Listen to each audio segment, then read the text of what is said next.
From pop culture to politics, this is the Michael Medved Show. And another great day in this greatest nation on God's green earth. It is also a painful day with a shooting, and a deadly shooting in Minneapolis, which is all of the breaking news. The victim is still unidentified. City officials in their news conference did not name the woman who was shot, though Mayor Fry cited her age. Federal authorities have also not released her identity. Representative Ilhan Omar, a Democrat, of course, who is the congressperson for that congressional district, which includes the shooting scene, described the person who was victimized as, quote, a legal observer. There are calls for calm. Several of the state's top Democrats called on federal immigration agents to leave the city, accusing them of sowing chaos. Governor Tim Walz of Minnesota asked for people to remain calm. Tim Walz has had one of the worst weeks of his life. Obviously, he has withdrawn as a candidate for re-election, and now there's this begging for calm to try to avoid the kind of violence and destructiveness that occurred after the killing of George Floyd, which was about a mile away from where this shooting occurred. The federal crackdown, about 2,000 federal agents were expected to be taking part in the immigration enforcement operation, which could last for weeks. That, according to the Trump administration. Federal officials have framed the crackdown as a response to illegal immigration and widespread fraud in state social service systems. The immigration shootings, federal agents enforcing immigration laws have been involved in several shootings in recent months, including in the Chicago and the Los Angeles areas. At least 10 such shootings have been reported by news outlets since President Trump returned to office. Protesters gather. Hundreds of people gathered at the scene of the fatal shooting, chanting for ICE agents to leave. The shooting took place in a middle-class residential neighborhood in Minneapolis, about a mile from the place where George Floyd was killed by police. That, of course, was in 2020, almost 6 years ago. This is all going on at the same time that the United States is trying to make progress with getting some kind of authority functioning in Venezuela, and with talk of all kinds of potential violence in Greenland. And there is this also announcement that Marco Rubio will meet with officials of Greenland next week. That, according to the New York Times. Rubio also told lawmakers that Trump wants to buy Greenland, not to invade it. Stephen Miller last night in an interview, a shocking interview with Jake Tapper, made it clear that he thought an invasion of Greenland or even of Denmark, which is the ruling nation in Greenland right now, would be possible, but it's reassuring that Rubio told lawmakers Trump wants to buy Greenland, not to invade it. President Trump has said since his first term that he wants to acquire Greenland, and he asked aides for an updated plan way back on Monday. European leaders reject the president's assertions. Under a little-known Cold War agreement, this from the New York Times, the United States already enjoys sweeping military access in Greenland. Right now, the United States has one base in a very remote corner of the island. But the agreement allows it to construct, install, maintain, and operate military bases across Greenland, house personnel, and to control landings, takeoffs, anchorages, moorings, movements, and operation of ships, aircraft, and waterborne craft, unquote. So it would seem that the United States, if this is a question of national security, we already have agreements with Greenland. And the U.S. still has one active military base in Greenland, the Pituffik Space Base, it is called. It is formerly known as the Thule Air Base, located on the northwest coast of this huge island of Greenland, focused this continuing Pituffik Space Base. I'm surprised it hasn't been named after President Trump yet, but I'm sure that's coming. It says it used to be known as Thule Air Base, located on the northwest corner, coast, focused on missile defense, space surveillance, and early warning for NATO. While numerous U.S. bases were built during the Cold War, most were abandoned, leaving Pituffik as the sole remaining installation supporting strategic defense.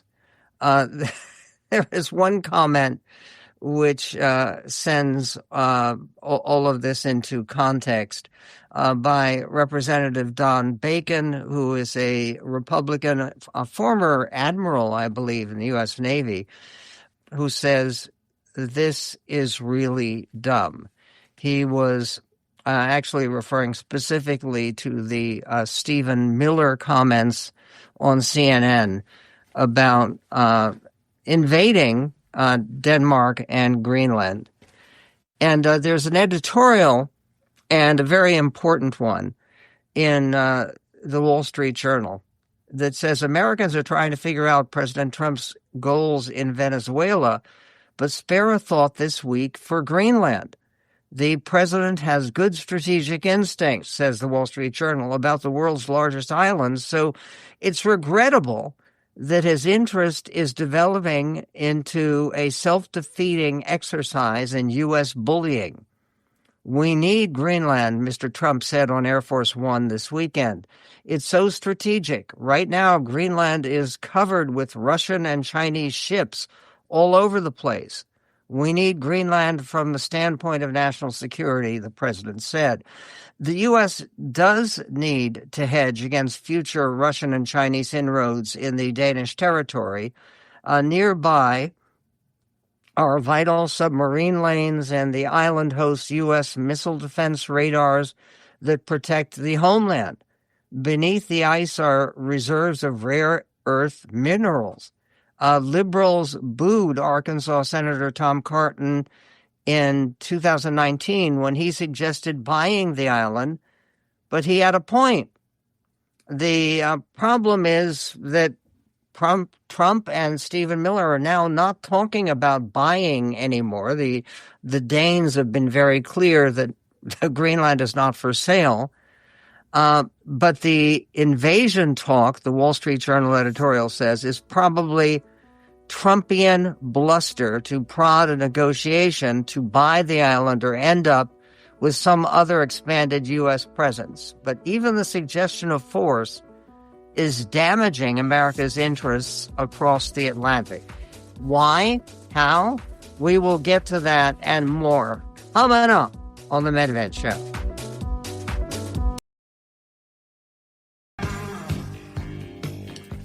And on the Michael Medved Show, the Wall Street Journal editorial today by the editorial board talks about how damaging talk about invading our NATO ally, Denmark, in order to take over Greenland is damaging.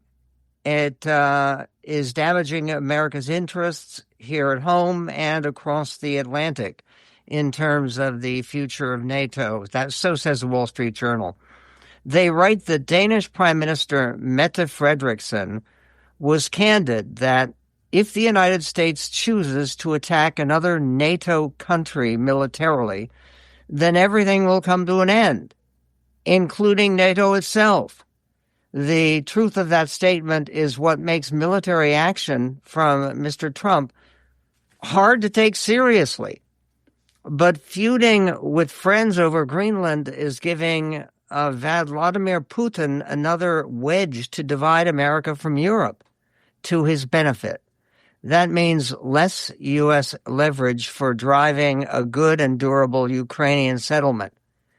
Nothing precludes Mr. Trump from shoring up America's position on Greenland, including mining to reduce U.S. reliance from rare earths on China. A bipartisan statement from U.S. lawmakers yesterday, noted that Denmark has accepted every request to increase our military presence on the island. Mr. Trump could also continue leveraging U.S. relationships as a force multiplier in the Arctic. An underappreciated Trump administration achievement, says the Wall Street Journal, is a deal last fall to build 11 icebreakers with Finland. Who knew? I didn't.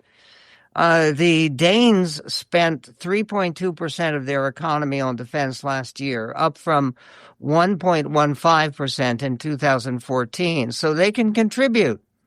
These alliances are better for U.S. interests than grabbing a new territory and its domestic politics against the will of the locals. And yes, there are 56,000 people who live on Greenland. Mr. Trump has enough on his hands elsewhere that the Greenland spat may blow over. But Stephen Miller's line in the same interview, the interview he did with Jake Tapper last night, that the world is governed by power and force is revealing. The left is deploying absurd false equivalences to accuse Mr. Trump in Venezuela of violating international law, which exists only as long as civilized nations exist. Western military power is indispensable. But the corollary is that successful U.S. presidents don't reduce America's role in the world to might makes right. Maybe the Greenland affair is merely what now passes for online MAGA entertainment, but Mr. Trump would help his own cause in every hemisphere if he dropped the invade Greenland routine. Meanwhile, there is a continued reaction to the president and Venezuela, where it's still unclear of who is actually going to be making decisions and running the country, despite the fact that President Trump says it's going to be him. James Carville had this to say. This is clip 17, and he was speaking on about Lindsey Graham on MS Now. Here's what he had to say. Clip 17. That guy is the greatest political pretzel I've seen in all of my time in politics. I mean, he really is. He can get himself all contorted into God knows what not. But that's not the question here is people are skeptical about this because what are they doing? They had the meeting at Mar-a-Lago with all executives. You give me $1 billion, I'll do anything you want me to. Now he's notifying all companies, giving them prior notice that they're going to do something in Venezuela. He's talking about we're going to do all this. Look at what happened at that meeting that was publicly reported. And as I recall, you and I talked about that on this very show when he met with all of a guy by the name of Hal Ham, who's a big Oklahoma all guy, put the whole meeting together. The idea that the real mission that we're involved in Venezuela is about oil and getting the oil reserves, supposed to be the greatest oil reserves anywhere in the country, in the world, to make those oil reserves work for the United States. And but it's more complicated than that, because one of the things that is very complicated is how it hits other South American nations and other nations in our hemisphere who would be implicated by the Don Roe doctrine, supposedly, when there is no clear message about democracy. The one way to send a message would be focusing on some of the 800 people who are currently political prisoners of the Maduro regime, to get them released as soon as possible. That at least shows that it's not just about oil, and it certainly isn't just about drugs or seizing tankers with Russian flags on them. Ana Navarro was on CNN and making some sense, it seems to me. She had this to say, clip 14. But every single person that was implementing Maduro's policies, and some Venezuela experts will tell you, even worse than Maduro, people like Diosdado Cabello, the Minister of Defense, people like Padrino, the Minister of Defense is Padrino, Diosdado Cabello is the Minister of Interior, are still there. And I'm going to say it again because I have friends right now whose relatives are political prisoners in Venezuela. Their rights for visitations have been removed in the last 3 days. We have Venezuela is cracking down. They have jailed journalists yesterday. So, and Venezuela is far from free, and it distresses me that instead of the first thing that the U.S. is focusing on is how to free the political prisoners, they're focusing in on oil. That's shameful. Okay, and it does not help the United States enlist support or sympathy for transitions in Venezuela and the rest of South America, the rest of the Western Hemisphere, and the rest of the world. There was also this question of drug deaths in America and Venezuela's part in the drug trade. Some basic factual arguments about that and what that role in the drug trade has been and will be. We will get to that and some more coming up on the Medved Show.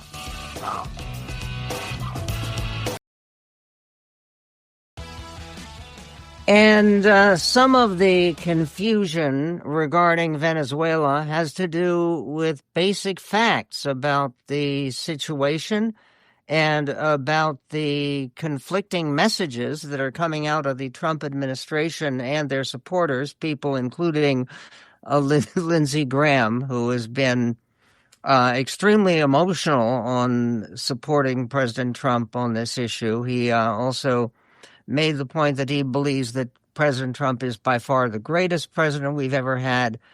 And considering the fact that once upon a time, Lindsey Graham was among Donald Trump's most outspoken critics, certainly when they were running against each other for a presidential nomination back in 2016, just a decade ago. But a lot of this digging into the past and the present and the future, and basically what the facts are, is worth looking at. And on Fox News, Martha McCallum got into a bit of a disagreement with Representative Jason Crow, Democrat from Colorado, about the drug deaths in America and Venezuela's part in the drug trade. This is clip 20. About 100,000 Americans dying of drug overdose. Most of those drugs coming from Venezuela and other places, Colombia certainly as well. That's actually not true. That's not true that 100,000 Americans. The majority of the deaths by drugs in America are the result of meth and fentanyl. Almost none of that comes from Venezuela. So you're okay with massive amounts of cocaine traffic coming into the United States from Venezuela? No, I'm not saying that either. What I'm saying is if we want a real drug strategy, if we want to stop fentanyl and meth, which is largely what's killing our children and devastating our communities, then we need a real drug strategy to do that. But actually going and deposing a foreign leader and capturing them and now saying we're going to run the country, as Donald Trump just said on Saturday, he was indicted by the U.S. Justice Department. So we should just not follow through on action and indictments of our own Justice Department to bring him to justice in the United States. Otherwise, what's the point of these sorts of indictments? That is not at all what I'm saying, right? There are thousands of people who are indicted. But just because somebody is indicted, does that mean that we go and depose a leader and actually say we're going to run a country? Okay, I think that Congressman Crow, he certainly is right about the realities of the drug trade. And there are very few people, virtually no experts, who are saying that the fatality, the danger, the devastating impact of the drug trade on the United States, that is centered in Venezuela. It simply is not. The kind of drug trade that is going on in Venezuela is cocaine and meth, which is not the devastating impact that you are getting from fentanyl right now, which doesn't connect with Venezuela. Meanwhile, there is also the reaction to Stephen Miller's unhinged interview with Jake Tapper, where he said, in essence, that might makes right. And Pete Buttigieg, who, of course, has presidential ambitions, he was a candidate last time, former Secretary of Transportation, he has a video that he posted to social media, and he talks about Stephen Miller, who basically said, attack and invade Greenland? Why not? The reaction of Pete Buttigieg is strong. This is clip 12. The most powerful policy voice in the White House, saying that we live in a world where might makes right and whoever can beat up somebody else is going to get their way. This flies in the face of the whole point of what we have learned as a country and as a species, especially in the 20th century. One of America's greatest accomplishments was leading humanity out of that into a world where values and rules matter at least as much as brute force. And dragging us into the past with that kind of ideological bullshit will make Americans less safe. It doesn't have to be this way. Okay, I think most Americans would agree with them. And there was the manner in which Stephen Miller was interacting with Jake Tapper and Jake, and basically not allowing reasonable questions to be put forward while he was talking about invading other nations. If that is the impact of the reaction to this successful military mission to apprehend and to take into custody someone who has indictments that he is dealing with and charges that he's dealing with here in the United States in terms of Nicolas Maduro.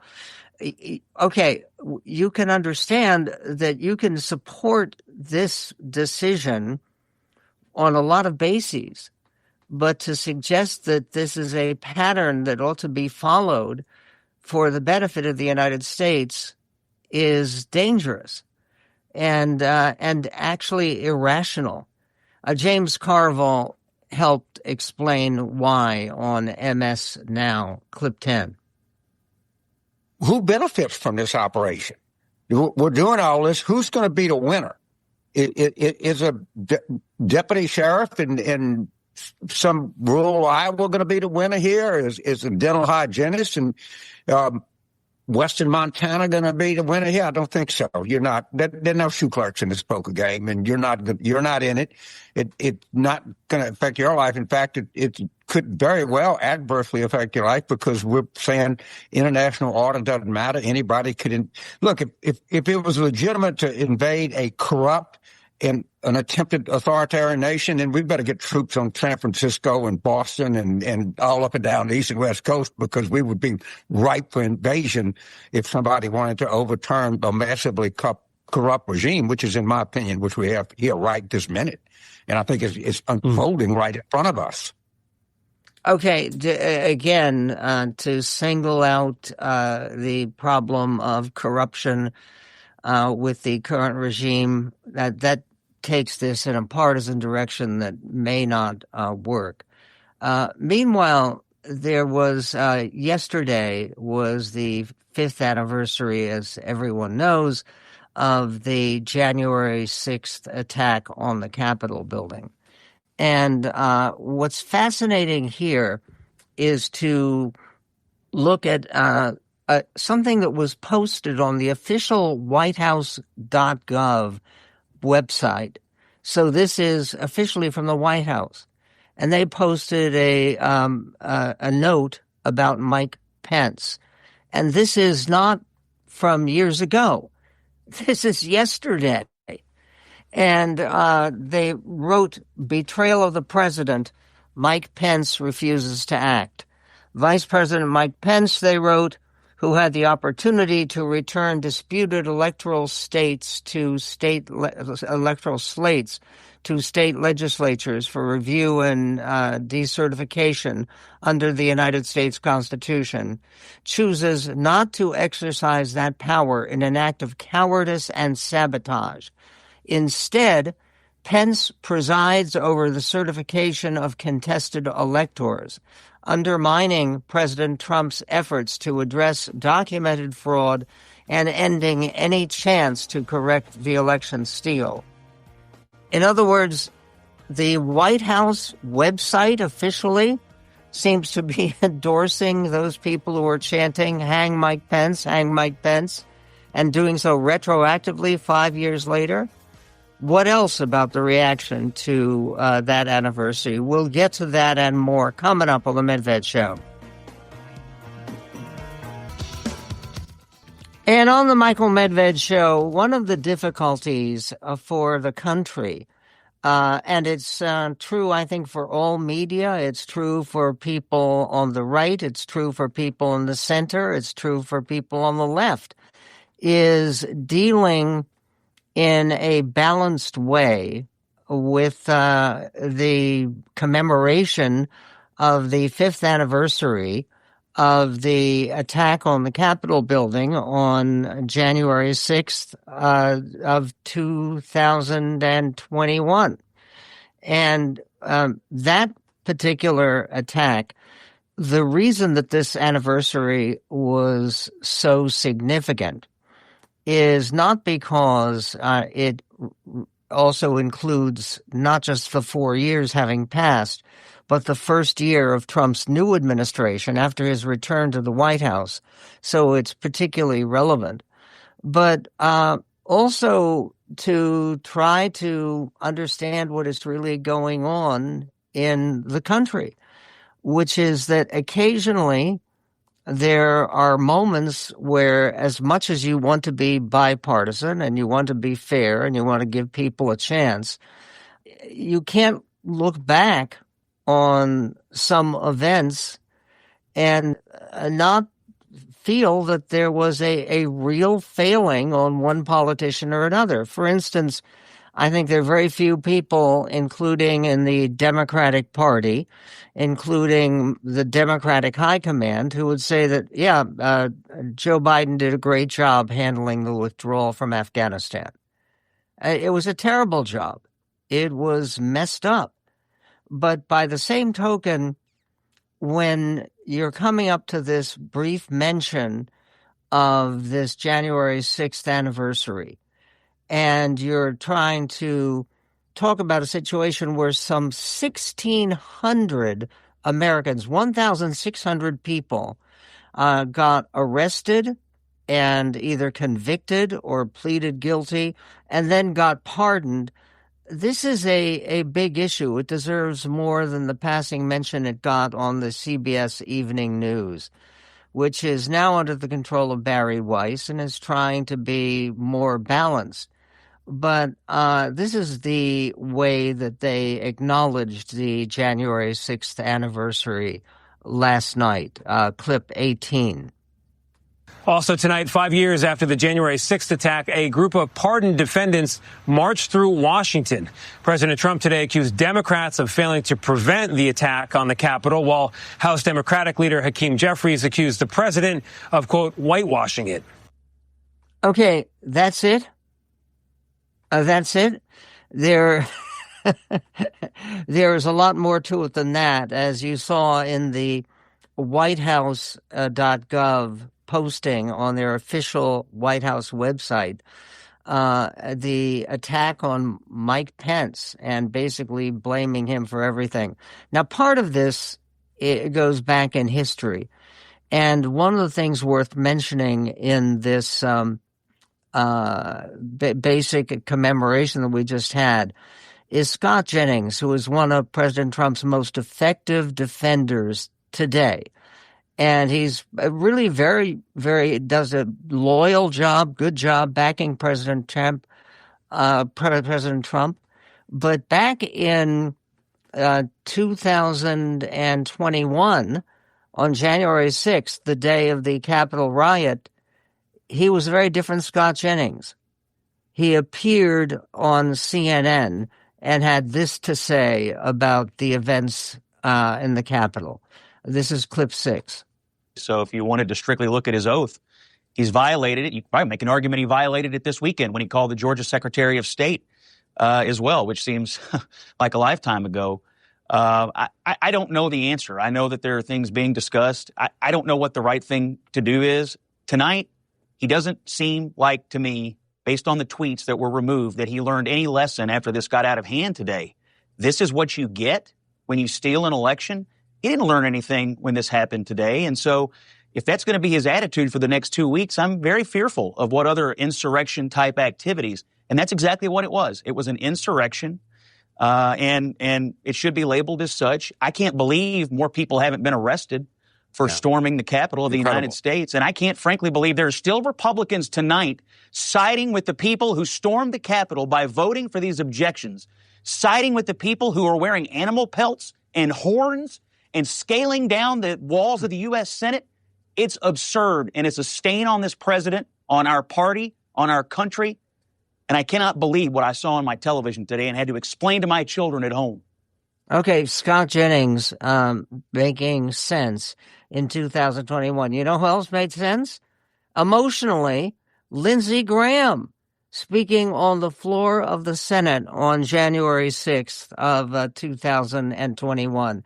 Here is the flashback of the senator from South Carolina some 5 years ago. Trump and I, we've had a hell of a journey. I hate it being this way. Oh, my God, I hate it. From my point of view, he's been a consequential president. But today, first thing you'll see, all I can say is count me out. Enough is enough. I've tried to be helpful. But when the Wisconsin Supreme Court ruled 4-3 that they didn't violate the Constitution of Wisconsin, I agree with the 3, but I accept the 4. If Al Gore can accept 5-4, he's not president. I can accept Wisconsin 4-3. Pennsylvania, it went to the Second Circuit. So much for all the judges being in Trump's pocket. They said, no, you're wrong. I accept the Pennsylvania Second Circuit that Trump's lawsuit wasn't right. Georgia, they said the Secretary of State took the law in his own hands. He changed the election laws unlawfully. A federal judge said, no, I accept the federal judge even though I don't agree with it. Fraud. They said there's 66,000 people in Georgia under 18 voted. How many people believe that? I asked, give me 10. I hadn't had one. They said 8,000 felons in prison in Arizona voted. Give me 10. I hadn't gotten one. Does that say there's problems in every election? I don't buy this. Enough's enough. We got to end it.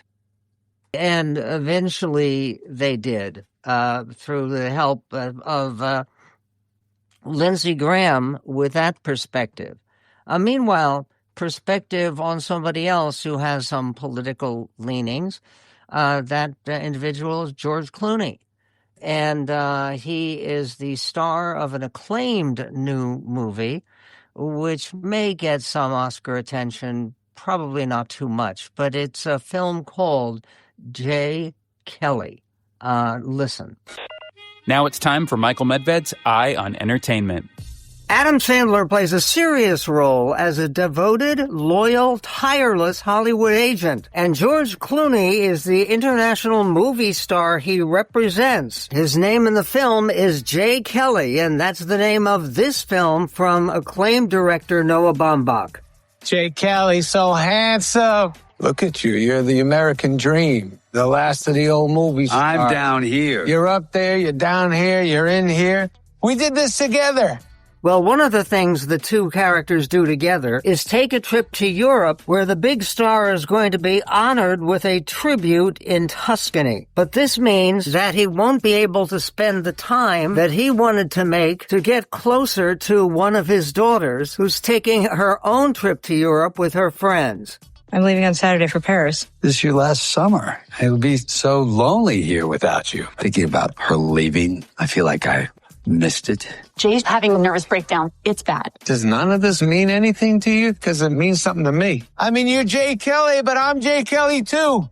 Well, he's not really, and their relationship is more complicated than you would first suspect. But the sympathetic treatment of the main character is so one-sided that it's tough to take the film or the relationships it dramatizes too seriously. There's even a sequence of a heroic rescue from a European purse snatcher, which is very typical of the one-dimensionally positive treatment of a worldwide celebrity. There are lots of amusing cameos from the likes of Laura Dern and Jim Broadbent and Stacy Keach, so Jay Kelly is never less than entertaining. But it's also superficial and shallow, like the world that it attempts to portray. Rated R, mostly for some tough language. 2.5 stars for Jay Kelly, which leaves a bittersweet impression, but mostly sweet. And coming up tomorrow, we will be talking about what regime change in Venezuela really will mean, and which countries are going to be the next targets of invasion. And what about everything Trump has named after himself in his first year back in office? Is that trend going to continue, maybe naming other countries or states about him? And what about annexing Canada? Is that still a thing? We'll get to that and more coming up in This Greatest Nation on God's Green Earth.